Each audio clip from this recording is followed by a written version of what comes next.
Hello and welcome to Empower Hour. You are here with your co-hosts, Coach Amy, Coach Angelito, and Coach Jim. And today we are going to talk about seizing opportunity. But before we do that, the question for today is, how do you deal with frustration? And we'll start with Coach Angelito. When you get something happen that tends to frustrate you, how do you deal with that? One word, breath work. That There we for go. me is my go-to.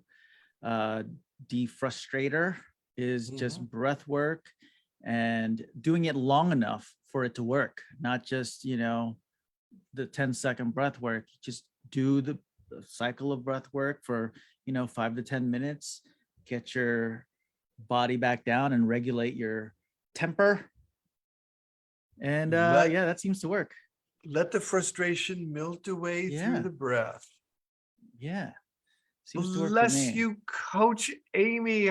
Coach Amy, how do you deal with frustration? Not something I experience particularly often these days, though I tend to leverage it. If I'm frustrated, I will leverage it to clean the oven or bang out my doona, or it tends to become. Bang out your doona? Yeah, I was gonna ask that too. I'm like, what? Hold it here. Your dinner? I said, no, doona. I don't know What's what's a doona? doona. It must be an Australian thing. I was gonna say, what did I lose you on? So Bang a doona, out my duvet doona. might be the word you guys would use. Oh, a duvet. Okay. Yeah, they're puffy. They're like thick blankets, but they're not blankets. They're doonas. Duvets. So down filled or feather filled or something filled. Mine's filled with I don't know what. But they're quite thick, and then there's a cover that goes over them. So, but what happens is they get quite balled up with the stuff moving in them. So banging it out is just the redistribution of the fluff on the inside. Does that make sense? Bang your doona. Works for me.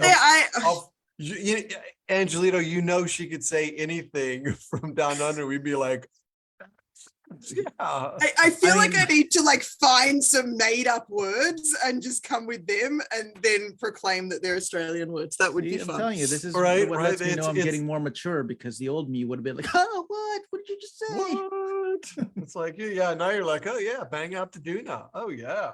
I know. And everybody that's listening, either live or listening on the YouTube channel, want to welcome you. Today, we are going to talk about seizing opportunity, and specifically, how do we create ongoing opportunity to write our story? And it's funny because the other kind of byline for today is owning the life you create, which I'm actually pondering on that being its own topic for a future episode, because there are so many people out there that do not own the life they create. They make excuses. But today I want to talk about how we seize opportunity. So coaches, how do you create opportunity to rewrite your story on an ongoing basis?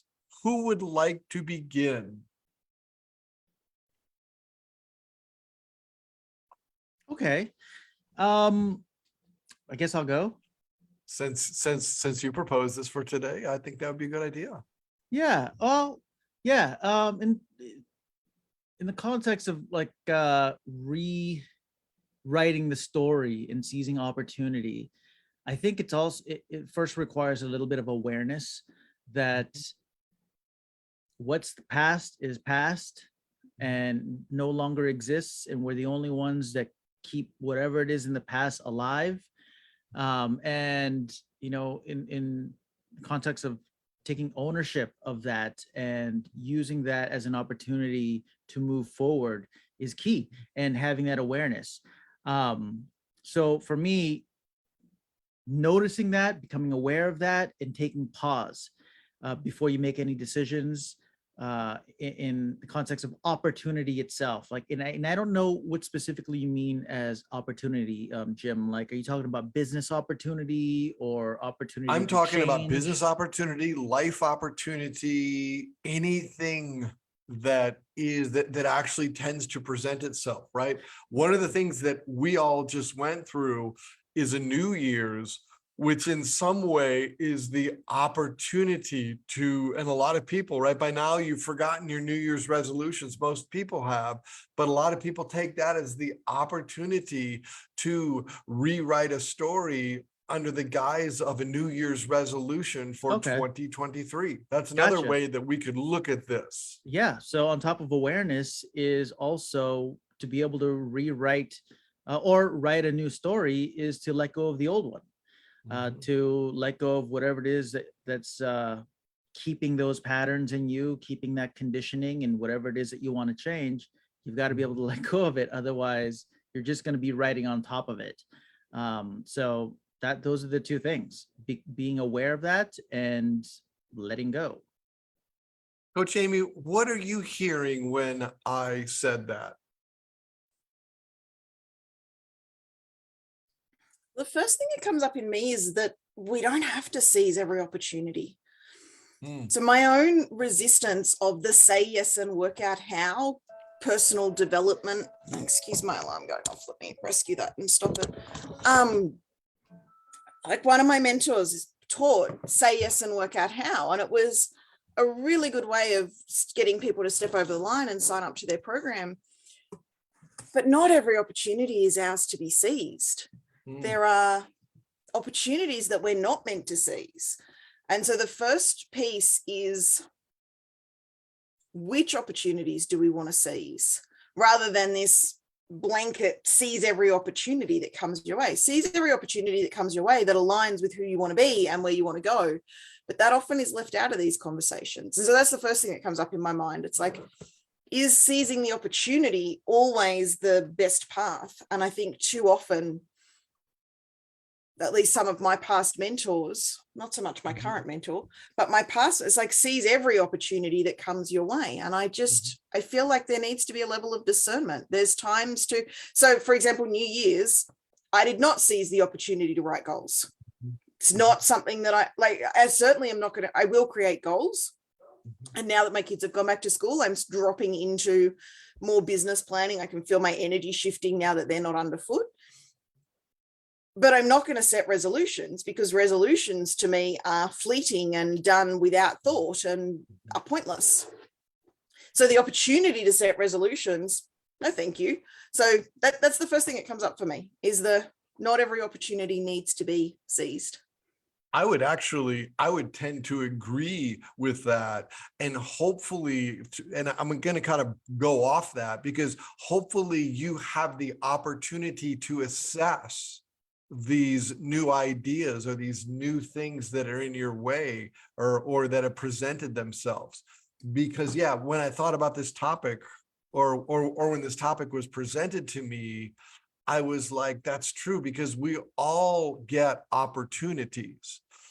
I mean, even in the last week, I was presented with a few opportunities, with one in particular. I'm not sure if it's actually going to pan out, because I'm not sure if I have any interest in that. I think back to last November when an opportunity presented itself, and not only did I seize it, not only am I almost rewriting the story of my life, but Sunday, the book that I've written, which I am in process of utilizing, like I completed that. And if you take a look at the fact that it's really less than 3 months from when I got some news in the life to actually having a book, I'm in the process of creating a workbook and working the workbook. But as I looked at the opportunity that presented itself, it not only does it empower me, it inspires me to shift what I was doing and shift into this. So I probably did do an assessment. I looked at it, and as a result of what I saw, I shifted. I made major life shifts. And now, literally, with the book done, and it's funny because the workbook is actually done, because in the book I had the action steps, and I'm taking the action steps out, giving them their own platform. It's a way that I'm powerfully owning what is happening in life. Does that make sense? Yeah, absolutely. And I want to add to something that, to what Amy said about seizing every opportunity. I agree that why would you seize every opportunity? It just doesn't make sense. And I would add to that, that in the context of creating and seizing opportunity without the word every in between it, that the opportunities that you do seize should align with your values and should align with who you are as a person and what you know about yourself and your beliefs. And if it doesn't align, to be okay with saying no to those quote opportunities. Yeah. I mean, each one of us three in the last 3 months has had things presented to us, and we have acted on it, and some things we've not acted on. I mean, Amy, I still was thinking of human design. Not only did you act on it, you've been voracious with it. Yeah, generally, when I Angelito, dive in hard. yes, yeah, and you're And fast. already someone in that area who has far surpassed the person that introduced me to that. And Angelito, you are taking this, what basically what your dream is, what your passion is in life. You are creating this program, and it's not like you're just going, yeah, okay, I'm going to create the program and see what happens. You're diving in, you're doing the work, you're getting it organized. And when it's ready to emerge, it's going to be very powerful. Well, that's actually a great example of what I just said. That like, because the program has already been created and it's already been done, right? The difference between the old program and the new program is it's more aligned with who I am. It's more aligned with my philosophy and my beliefs. And that's why it works. And that's why there's so much like energy going into it and so much getting done. And it's the same with Amy, right? Like human design, that opportunity presented itself with her. And for some reason, whether she knew it consciously or not, she was attracted to it and it was attracted to her, and that created a magical like recipe, for what's being birthed now within her and what she's going to come up with. So that's the same thing. And for you, it's the same thing with the book. Yeah. And if you're listening out there, you have to admit we have opportunities coming at us left and right. We really do. It's finding the ones that inspire you and that really, I mean, the other thing about mine is Saturday, I was talking to a gentleman about it, and he's literally like, that's a huge topic. He says, do you really realize what you're taking on? And I said, yeah. And I said, not only that, I said, not only am I committed to it, but I'm inspired by it. And he told me, he says, this is gonna really encompass the next 5 years of your life. Like, absolutely. I am in for that. I will not shy away. This book is just the first thing. And the beauty of the book is everything about it. It's like it's just flowing with ease. And that's the, go ahead, Amy. Go ahead. Oh, okay. Yeah. Well, I was gonna say as well, like that sometimes we're not ready for certain opportunities that come across our way. And a big example of that is like I keep getting an opportunity to people in my network are always like, oh, you should be doing TikTok. You should be doing this. And it's like, oh, here's how to do it. Here's the lesson on do it. I'll walk you through how to do it. And it's like, I know for me, I'm not aligned to it right now, maybe in the future. And there's something about me that's not ready So it's not matching. The student is not ready for the teacher. So that's another thing, is like sometimes when an opportunities present itself, it's okay to recognize that you're not ready for it as well. Like, so yeah, again, agreeing with Amy with not seizing every opportunity that comes your way. Amy, that's the most interesting look in your face And I've this is the seen most I've in a ever long agreed with time. her. Just kidding. I missed the last bit. I couldn't hear you over Jim, Angelito. I said this is the most I've ever agreed with her. Yeah, well, that's true. I'm just pondering if ready is the right word, because I really love what you're saying about the alignment. It's not aligned right now, I feel, is a way better ownership than I'm not ready right now, because I think people use readiness or lack of readiness as an excuse too often. In that Owning, context, because yeah. we become, I mean, if you wanted to do TikTok, and I'm not suggesting you should, or if you want to, you can. Not yet. It's not about being ready. You'll become ready through taking the course, and you become ready through implementing. We never start out ready. We make the decision and become ready is my I guess in my theory. case, Well, yeah, I'd I like mean, to clarify that ready is not having the bandwidth or time. My plate is already full, and I can't. So get it's not a bigger plate. priority. Yeah. rather than Yes, Oh, it's not a ready. priority. Yeah. So yeah, I that's would what say meant it's by not a that. priority. I mean, I go back and I go back to 2005, 2004, when I began coaching. There were almost a dozen of us that would get together because we were all going to be coaches, and everything was like, we're going to change the world. And here it is, 2023. I used to say only one of those people is still a coach, but now I've actually found out two of those people are still a coach, because I got an invitation from one of them who's doing the small group work.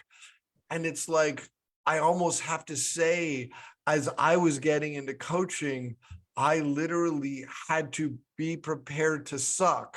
And I think if you do the work, and this is going to sound a little, I don't know how this is going to sound, but you literally have to suck long enough to where you can actually become proficient and develop the mastery. When I was first doing the breath work that I used to do in recovery centers, I would literally count. And once I hit 10,000, I don't know if it's just a number, because along the way, somebody said, in order to master something, you have to do it 10,000 times. I literally, and before I left, I think my number was over 30,000. But what I noticed at 10,000 is, number one, I could walk into a room and I could say, okay, what's on everybody's mind? I could write a few things down, and in a few minutes, I could have 1 hour worth of content. And then we did a breath meditation for the next hour. And I want to say 95% of those workshops, they were actually incredible. And I'm going to add a little piece in that I realized the last few weeks.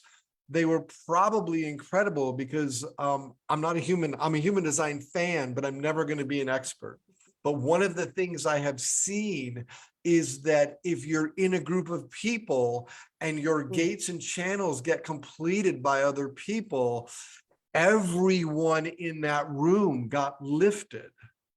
And I think it was just I don't, coincidence is the wrong word, but it was the fact that there were enough gates and channels made that quite literally the workshops were incredibly effective.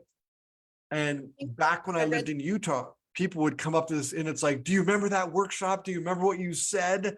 And I would always, I'd always say, no, I don't remember, because I did so many of them. But my question would be, what did you walk away from? And it always amazed me what people actually walked away from as a result of those workshops. Amy, you were going to say something. Yeah, I was reading the other day. I can't remember. So there was two different schools of thought. One was you need 9 people in a room and everything will be activated. The other one was you need 81. And I can't quite remember what the differentiation was. But yeah, tapping into, and it was potentially the difference between defining the centers and defining each of the gates. The moment we get into the group dynamics, it definitely is powerful. One thing that I want to go back to that you said, the 10,000 hour rule, because that is the most misunderstood piece of learning. And I know it wasn't Angelito, here she goes. absolutely. So the 10,000 hour rule was originally found through research of the top 1% of people in their respective fields. So the 10,000 hours isn't interesting. how, what was that? I said interesting. Yeah. So, and then it played a game of Chinese whispers, and there's a TED talk on this called The First 20 Hours to Anything. And he plays a really cool song on his ukulele. I highly recommend watching the TED talk. I can't remember the name of the guy, but The First 20 Hours. I think it's Malcolm Gladwell. What was that? You're gonna look him up? Malcolm Gladwell. Malcolm Gladwell. Isn't he No. the one that talked about the 10,000 hours? So Malcolm Gladwell didn't do the original research, so it was somebody else. It wasn't him that I was thinking of the YouTube talk, but a game of Chinese whispers then ensued. Happened. I'll swap my Occurred. word. And so 10,000 hours then became, it takes 10,000 hours to be good at anything, and then it became 10,000 hours to learn anything. It takes 100 hours to learn anything.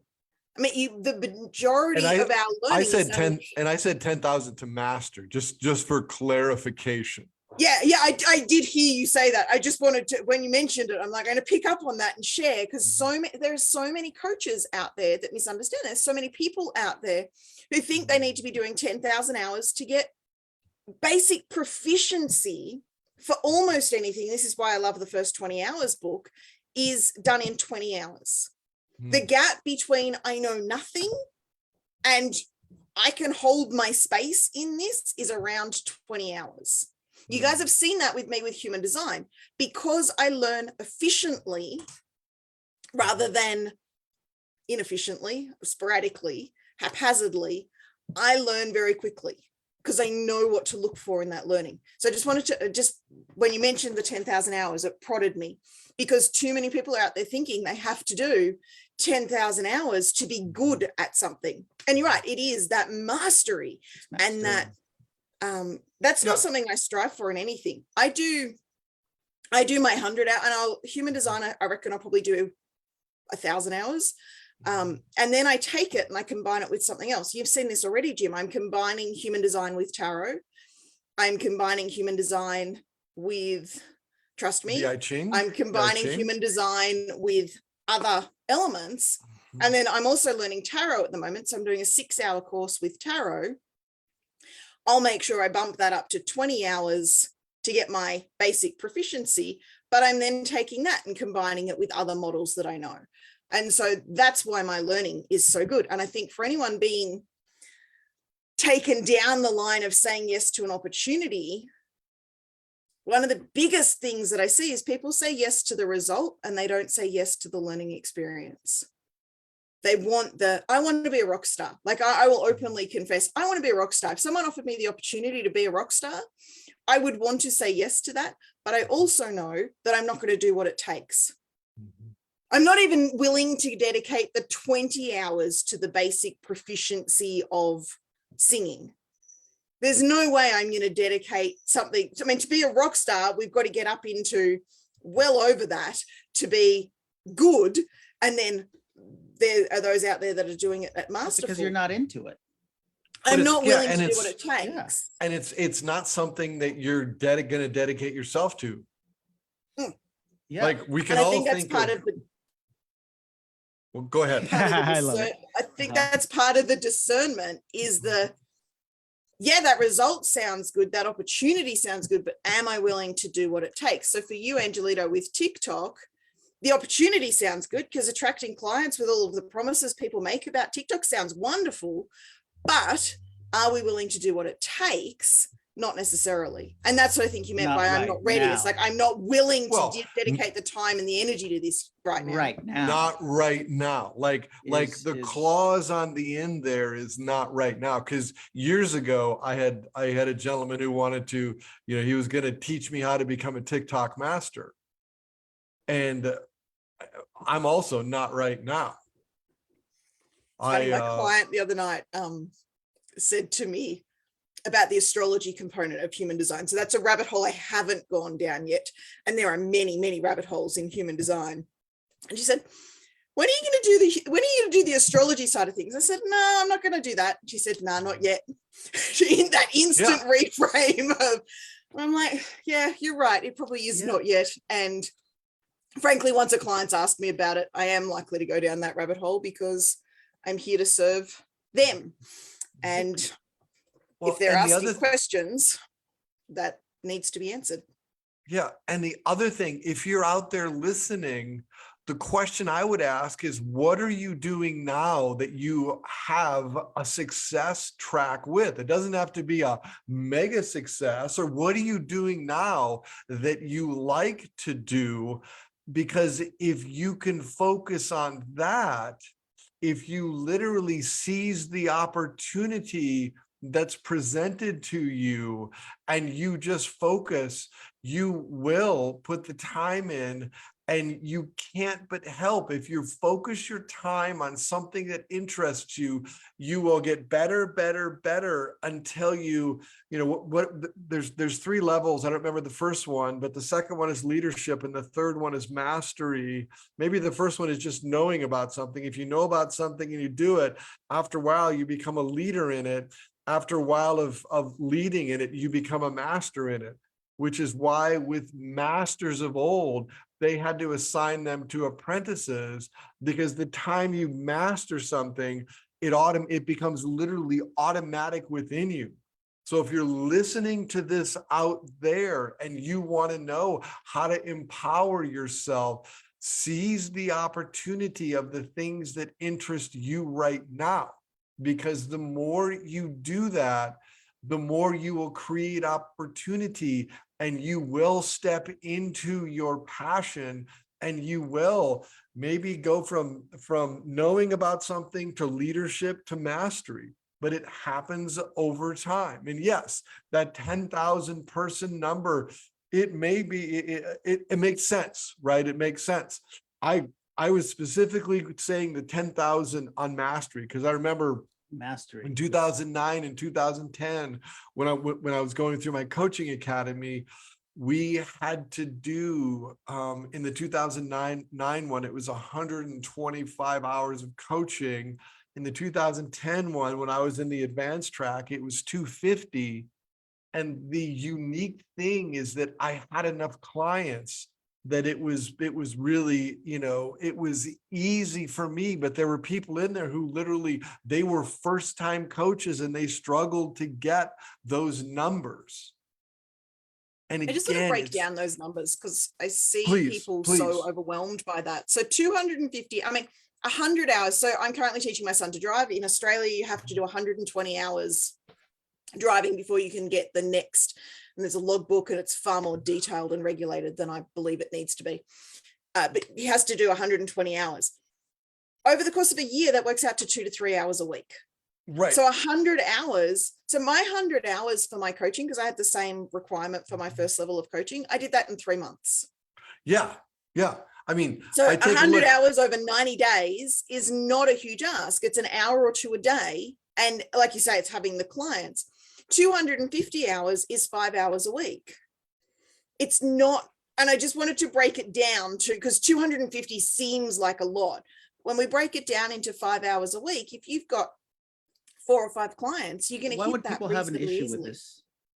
Well, why would people have an issue with this? Heaps of people have an issue with this because they look at the 250 and it's way too big and they don't know how to break it down. Well, that's because they're impatient. That's because we're in a society of I want it now. Mastery takes time. 10,000 hours is about 4 years of 8 hours a day of practice. It's actually 2 years. If you work 40 hours a week at something, that's roughly 5,000 hours. Cool. That's 2 years, 8 hours a day, right? So great. Jim cut it down by 2 years. If I am really interested in something and I want to become masterful at that craft, I am willing to invest 2 years. If someone is learning to become a coach and they expect to be a masterful coach in a certain amount, like right away within a week, I don't want to work with that person. I want to work with a person who is understands that, right? Like I'd love to work with somebody that is enthusiastic, but it's like, so back when I was taking my 6-month course, using Amy's logic, 125 hours over 6 is roughly 20 hours a month. You divide that by 4, that's 5 hours a week. That's 5 client sessions a week. That was easy. And then the next year when it was 250, that was 10 sessions a week. You know, it's like you don't eat the elephant in one chunk. The No. easier you are. But here's the thing, right? Writing the book, I have to tell you, I wrote the book. I got to a point, that point was New Year's Eve. I hadn't written in roughly 5-10 days. I think I was making excuses to my book coach. On New Year's Eve, I had a moment, and it's like, are you going to do the same? Are you just going to get to a certain point and stop? Because I do in certain projects, I have the tendency to do that. Or are you going to get this done? And I was literally, that night, it's like, boom, you're going to get it done. And I want to say within 6 hours, I had gotten through a majority of it. And then within the next 2 weeks, well, I guess within the next 4 weeks, because it was technically done with, 2 weeks ago, I put a post on the Facebook, and I'm getting all these people giving me their stories. I then have to take their stories, write them in the format that works for the book, put them in there. A month later, I'm actually there. I have the patience. And Angelito, you bring up a good point. We live in a world where there's not much patience. And if you want to be good at something, whether it's driving, I know one of my good friend's sons is getting his, and they have an app. So when he goes out and when he actually drives, he enters the stop and start time. And he recently went back to Utah a few months ago. So he was able to get 8 hours over and 8 hours back, which is huge in the chunking of the time that's required.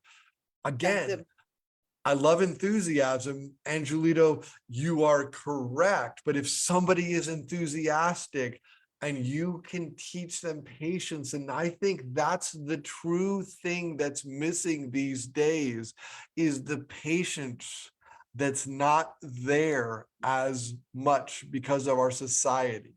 I put myself in the client's perspective.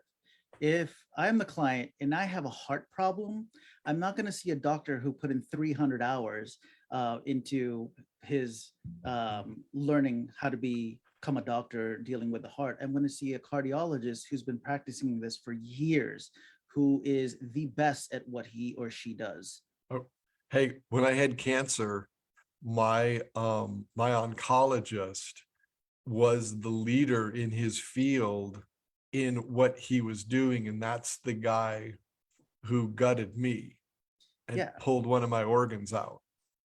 Yeah. I'm contemplating whether I open the specialist generalist debate or leave it. There was something else that came up as you were speaking, though. No, I feel like we've done that one, and there's definitely thoughts that I have around that. The other thought that comes up, so for some people, it will be that instant gratification that gets in their way. For other people, it is dedicating time to the wrong things.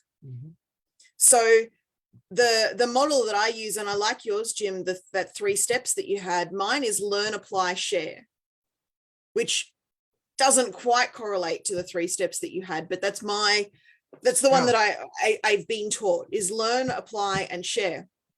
And that gap between learning and application for some people is long.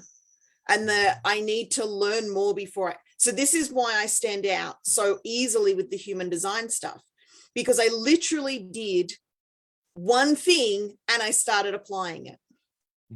I'm about to book in to do a reading with someone. I'm going to learn their system of, I'm going to experience their system of reading. If there's any gaps that I don't understand, I'll do the learning process. But within a week, I guarantee you, I will be applying that with my clients. So that gap, it's not necessarily that instant gratification. It's that delayed gratification can be just as much of a hurdle, because I'm not going to apply this until I've learned enough. Whereas I learn enough to apply, and that's it. And Amy, I mean, I take a look at the human design that you did for the 3 of us. Yeah, that was within a week of me doing my reading course. And yet even I, looking at how our charts overlie, you can see that the gates and I love that little cup. You can see that the gates and the channels, quite literally, they overlap, which makes it relatively easy. Yeah. And so the learning that you've had, so I've done my course and I've done a bunch of reading. I think I'm up to 5 books in this now that I've read, and I'm applying weekly. But even with the little bit that you've learned, Jim, you've got enough to do an application. I know human design's not where you're wanting to go down, but you could do a basic reading for someone with the little bit of knowledge that you have. You could certainly do a 15-minute conversation with someone and say, hey, look, this is where we connect. This is where we're disconnected. This is really cool. Yeah. And that's what I do. And that's what I see. Yes. It's partly people wanting the instant gratification and not putting the work in, but partly people getting stuck in, I need to learn more before I can apply. Which is Learn a enough. mindset. That's a limiting mindset. And Angelita, I mean, I want to look at how you're revising your program. You've taken people through it. How many people did you interview? Like 50, 45. Yeah, 50, Yeah. 50 people. When you interview that many people, you can literally revise your program because you've taken a look at your ideal client. You've taken a look at that market. But I also want to add that And your those are dream 50 people client. that I interviewed one-on-one, but in this specific scenario, these interviews have been happening since 2007. These interviews come from conversations because of my ideal client. These conversations have been happening since 2007 on the beaches, you know, on the trains, on the planes, with other travelers, with other people who vibe with the freedom lifestyle, which is what the outcome is of the people who I'm helping want. So these are conversations that have been happening for 14 or 15 years. It's just that the 50 conversations have been like really honed in and focused this time. So yeah, so it's a lot more than 50. Mind, because you started these interviews 15 years ago and talking to people. You didn't wait until now to start creating. So you would talk to someone on a plane, and if you got an insight, you would apply it instantly. This is all the pieces being put together, right? So just like you two, Beautiful like point. all of the stuff that you like, that book didn't just start getting written New Year's. That book has been like started coming out years ago. Like human design didn't just happen to cross your path. That has been in the works years, but you just had to go through, you know, all of the things that you've had to go through, learn all of the things that you've had to learn, become interested in all the things that you became interested in to be able to be aligned with human design when it presented itself. Like nothing happens just overnight. One thing I can say about the three of us is that when we find a passion, we devour in. Right? We don't, I'll take a look at that someday. We literally jump in. I mean, I'm doing some side things. Y'all know I do Burning Man stuff. And I'm doing some side things. And I'm literally just taking on more responsibility right now because it's not only is it going to help me to understand how to develop leaders, which is a side passion of mine, but it's going to assist these organizations, and it's really going to assist the people to become better leaders. And then in their respective roles, they're going to actually do better in their respective role. And that's going to make me happy. Boom. And I can now bring that to the groups, because as a result of this book, there is going to be group work and there is going to be individual work. And it all feeds into, at the end of the day, right? And I think you said that about my human design profile. And I know we always come back to that, but like I am here for the good of humanity. And I just found a book last night. It was turned on to. That book is like, it basically states that I know that's why I'm here. That's my mission. That is my goal moving forward. I just want to clarify, when you say dive in, we don't dive into learning. We dive into applying and sharing. So none of us are stuck in that I have to learn more loop before I can apply this or before I can share it. We learn something and we apply it. So the human design, I've learned a ton of stuff in the last week, but I'd learn one little bit and I'd start to apply it. So I learned about the transits. On that day, I discovered there were transits, meaning the planetary alignment and the energy they come into us, for anyone wanting to understand what I mean by transits. I downloaded the app. The next morning I woke up and I did a meditation based on the transits and I started playing with it. So that shift from, now I'm still learning. I'm learning what each of the planets is. We wrote down the mnemonic last night because I can't even remember the names of the fucking planets at this point. So I'm learning how to remember the planets. I'm learning what the planets mean. I'm learning all of that kind of stuff, but I'm already applying what I already learned. I'm not learning everything about human design, which would take an entire lifetime. I'm learning one bit, I'm applying it, and then I'm sharing it. So I learned about the circuitry connections. I applied it to myself, which involved dragging you two into it and creating our charts. Now, in that week, I got 20 people's charts and I applied that to 20 different relationships and unpacked it. And then I shared it. I came on and we shared it and Jim gave me that opportunity. And that's the opportunity. It's like, Jim said, you should share this. And I said, sure. And inwardly I went, I don't know that I fucking know enough to be sharing this yet. Like that hesitation. But what most people say is, I don't know enough, instead of yes. And by the time we get to sharing this, I will know enough to be able to add something of value. And that's, and obviously in alignment with not saying yes to everything, but those opportunities, if we're stuck in learning, or if other people are stuck in learning, because I don't think any of us three do it, if someone is stuck in learning, instead of saying yes to applying it or yes to sharing it, they'll say, I need to learn more. And so what we're all really good at is taking that little bit of learning. I learned this one thing, I applied it, now I'm willing to share it. Well, it sounds like the issue. Well, it sounds like the issue isn't seizing that, getting to the moment of seizing the opportunity and saying yes or no to an opportunity. From what it sounds like, and correct me if I'm wrong, the issue is about having the confidence and the drive to take it as far as we take it. That without that confidence or the drive to, again, according to what you've said, Amy, for me, it sounds like a confidence issue and a drive issue of wanting it enough. So Angelito, is confidence created? Confidence, yeah, is already in you. It's cultivated. What? Okay. Competence Better is developed. So, isn't, in my occurring world, confidence is developed and cultivated? For me, confidence is you don't have confidence before action, it comes after action. So for me, it's not a confidence problem, it's a willingness to fuck it up problem. It's the willingness to suck. Is the drive issue? Yeah, so I what wouldn't would have you called it drive. I can see why others might though. But so let's say somebody's out there and they're like, I just like watching you three. You guys seem driven. You guys seem confident. I don't have that. What would you say to me? What would you say to someone who is out there? Context of what? Let's give it a context, because right now we say in the this, context.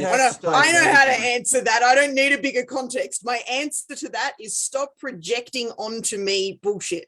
You see my outside world, not my inside world. In that moment when Jim asked me, could I share on human design? My inside world went, no, I fucking can't.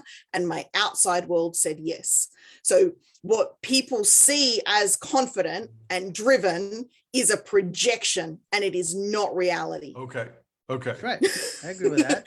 Very, and I've answered that question many times. And one of my trigger points at the moment is people projecting stuff on me, which is why that is so forceful, because but people in a way, Amy, you got to soften that a little bit, because in a way you project it onto some of the like words that we choose, right? Like we use the word drive, or we use the word what in the past, I can't remember. Yeah, people are projecting all the time. I recognize the projection field like, is there. Projection is okay. And it's okay that someone projects like a meaning on me. Not Actually, if I it's feel what's like, stopping them from taking action. If someone projects onto me that I am disciplined, driven, passionate, whatever it is, and they claim they can't do what I do because they don't have that, when there is a piece of me that is scared shitless, overwhelmed, frustrated, hiding, all of that is true of me as well. I Mhm. will not let people see my outside world, compare it to their inside world, and let it stop them taking action. And True. I won't soften that message. I agree, but it takes a little compassion because sometimes people are not where you are. And like it takes a little bit of compassion to understand their view of the world, their model of the world, before you can bring them on over to, your model of the world, and help them see your point of view. Like that's a thing that I've learned, because I used to be the same way too. Like it's my way or the highway. My way is right. But sometimes people are in so much pain that they cannot bring themselves to that point yet. They just want to be more confident. That's it. So you see my directness as lacking compassion. Personally, I think it's the most compassionate act is to give the most direct feedback. Well, I think it's not just the direction, it's the tone. Like that. So like it's the tonality is also a form of communication. So like, and for you, like it's enthusiasm, maybe from what you, like the way you say it, it's passion, it's enthusiasm. But as the receiver of the communication, it was a little bit more like, these people are saying it this way and like they're projecting on me, and it's like, and it sounded a little bit different to me, and that's why compassion was the word that came out for me, and that's why I spoke up. But again, it's not a judgment, it's just an observation. Like one of the things that I heard and one of the things that I love is the authenticity, that there is a bit of fear inside. And for whatever reason, because it's like we all have that fear. It's just some of us have literally learned how to almost step through the fear. And I don't care if you call that drive, I don't care if you call that confidence. It's the ability to step through the fear and become bigger than your fears will limit you in the face. I mean, I'm going to take my book and say, here I am 6 weeks later with a book. There's that little voice in me saying, you can't do this. But the thing is there's a bigger voice in me. And especially the more I talk to people about the topic of the book and the subject of the book, the more I get, it is time that this subject get brought more to the mainstream, with the space of learning how to communicate and how to heal with this issue. And I have to one of the biggest fears with my book, and my book is about really how to create effective communication.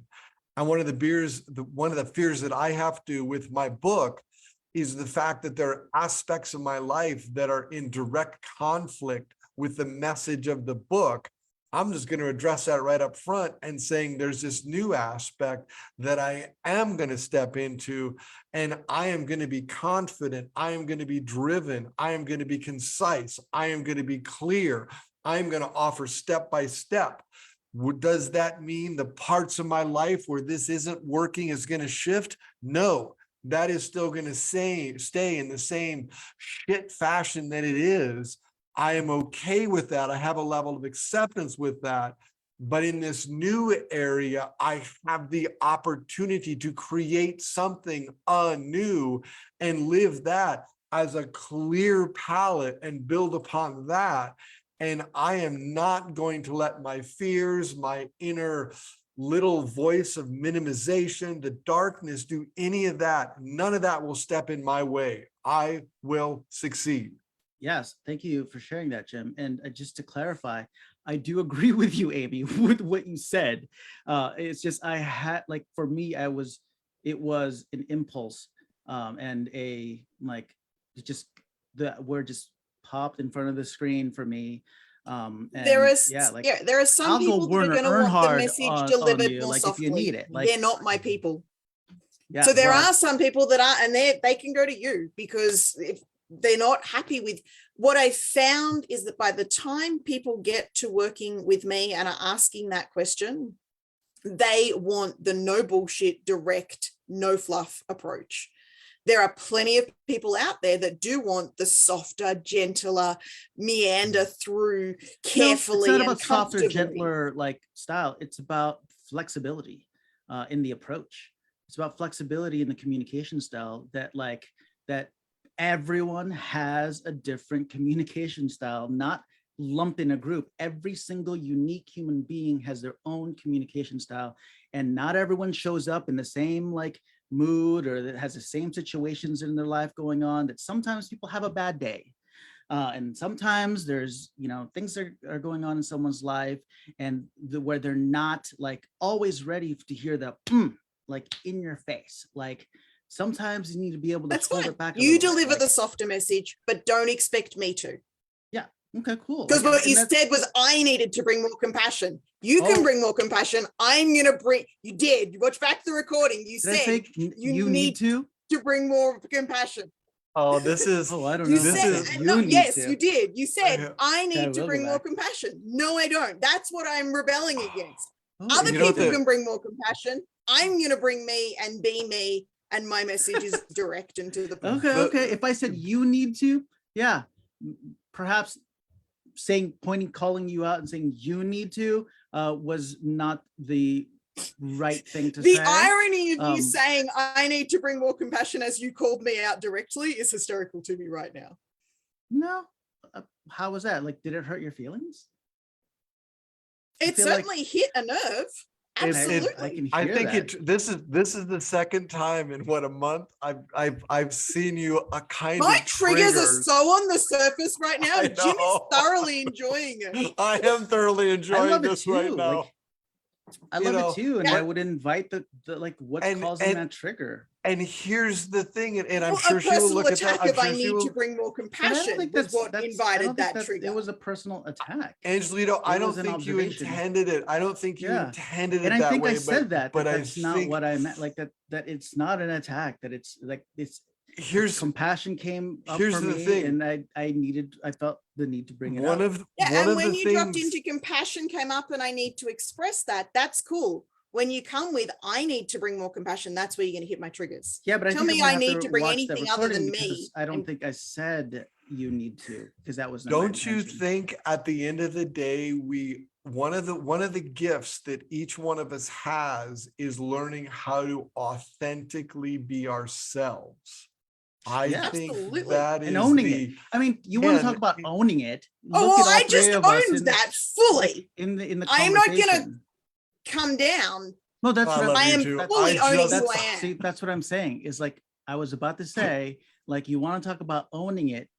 Watching these three people are a Yes. representation of owning it. They're owning Yeah. their words. And when I say they, yes, I'm speaking about myself in third person. Like that we're owning like our perspectives, we're owning our words, and like it's okay. Like I'm honoring your words as well. Like so yeah, like that's what I'm saying about like owning it. Yeah. So I I'm not saying you're believe- not owning it. That wasn't an attack. I believe you're right. There are people out there that are going to want that message delivered more compassionately. Play with someone else. I am going to deliver direct Hear that, to the people? point feedback. So was if that? you No, want a little that's- bit more but- compassion. That's authenticity Yeah. right there. That's If just someone pure wants authenticity. warm, fluffy, compassionate coaching, I am Yes. not the coach for them.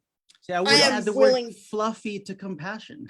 Right. Like, that's- Because you that- didn't that see is- direct as compassionate and you want it. What's the opposite of direct to I'm- you? I'm just gonna 'Cause play to me, it's timeout with you fluffy. two. You two are both gonna go into timeout. See, I think, yeah. No, don't you love this? No, No, I do I love need the this. answer to that question. What's you know the something? opposite of direct for you, Angelito? What is the Direct- yeah? What is, indirect. Like not direct. Okay. That is the opposite of direct. I know like, one thing. Compassionate to me is not about like going about a point indirectly. Compassionate to me is being able to allow it to sit in your heart a little bit and allowing words that come from me to you, if I'm speaking in a compassionate way, to be a little bit like more understanding of what the person is going through. So instead of me telling them what to do, maybe I'll which usually sometimes that's what I do. But if I sense that someone is having like a tougher time receiving the communication, maybe I'll ask them what's up. Maybe I'll ask them what's going on, like, because maybe they're not ready to hear what I have to say. That's what I'm talking about with compassion. It's not about like going around and being fluffy and filling it with other words and like being airy fairy. That is not compassion to me. Compassion is about having a better understanding of what the other person is I'm experiencing curious at that then, moment. what's your response to Jim's hypothetical of someone is saying you guys are so driven, and I can't remember what the other word was that Jim used in the original question. You're so what advice would you give? I would say thank you. Yes, we are driven. What do you mean? What is the request? What are they saying? So you I would be don't like, give yes. advice, you ask questions is what I'm hearing. Well, no. Why would I give advice to a non-question? If they're saying you're so driven, okay, cool, thank you. I know. But it wasn't a non-question. It's you're so driven, I'm not. How do I succeed? That is a question. Okay, then we work on that. Like, I'm not going to say you're not driven because, like, this is why you're not driven. Like, I don't know enough about you, and I don't know enough about what you want or what your situation is. I'm going to dig a little bit deeper before I can guide you out of that state. That's how I would respond. It's like, it's quite interesting because as people look to engage in coaches, like, this is why we talk ahead of time so that they have an understanding of what they're going to get. Absolutely. So, and this, you're spot on, Jim. Clients that want to work with me. So who I am here is who I am in my coaching sessions. There is no difference between who I am here and who I am as a coach. And I would hope for you the same is all true. All of us are, yeah. Angelita. I was going to say, I think each of us brings our authentic self. Well, I think Jim could answer, like, since he's here. Like, am I the same way? Like, you are, and absolutely during sessions, like. Yeah, and so for anyone watching, they get to choose which style they prefer. Yeah, right. And that's the beauty of it. Like, really. And for anyone watching, as you look at a potential coach, or as you look at seizing, like seeing other people, how they interact is one of the most beautiful ways to seeing what has the potential to work for you, and literally what has the potential that may not work or may not work as well for you.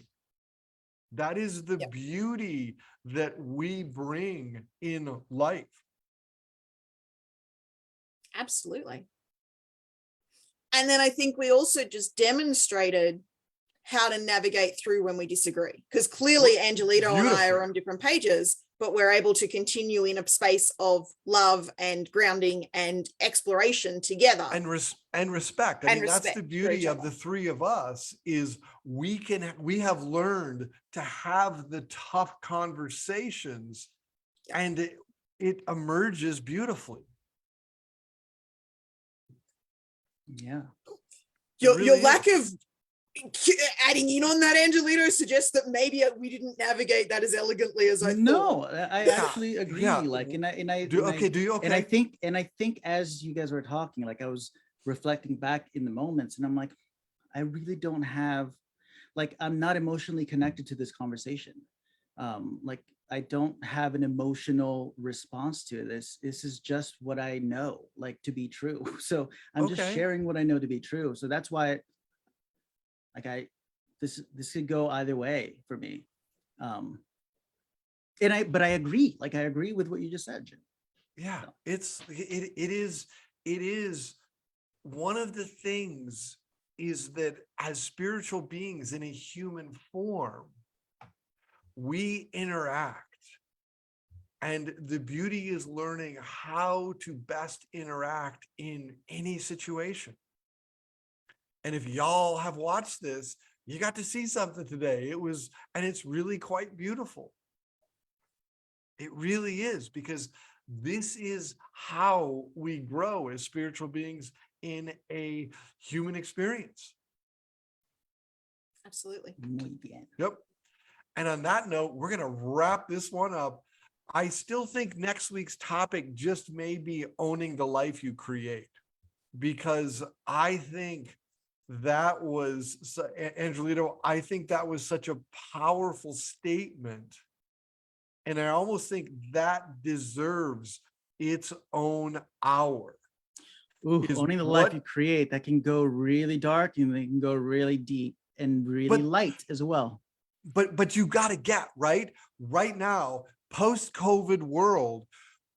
I was out Saturday night for the first time in public, actually conversing with normal humans, right? Not my clients, not these groups that I'm in. And it was so interesting seeing what, and I'm going to air quote, like what was being created out there and talking to people.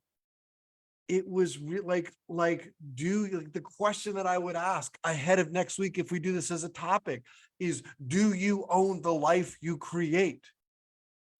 And for us, it would be an interesting to reflect. Now, I think I know the answer So for no the need to three of reflect us. it. There's no other way Well, for me, at but least speaking. but there is, okay, but there are some people that I don't think they own it. There's a lot And- of people. And Don't and own it. that would be the discussion that would be interesting. Yeah, Does that make sense? absolutely. So you're listening to Empower Hour, where we do have empowered conversations, lively conversations that make a difference in life. Join us next week. We will see you here. We will see you on the YouTube channel, and maybe one day this will even be a podcast episode. Thank you, everybody. Thanks to my fellow Thanks, coaches, everyone. and thanks, everybody. Thank you.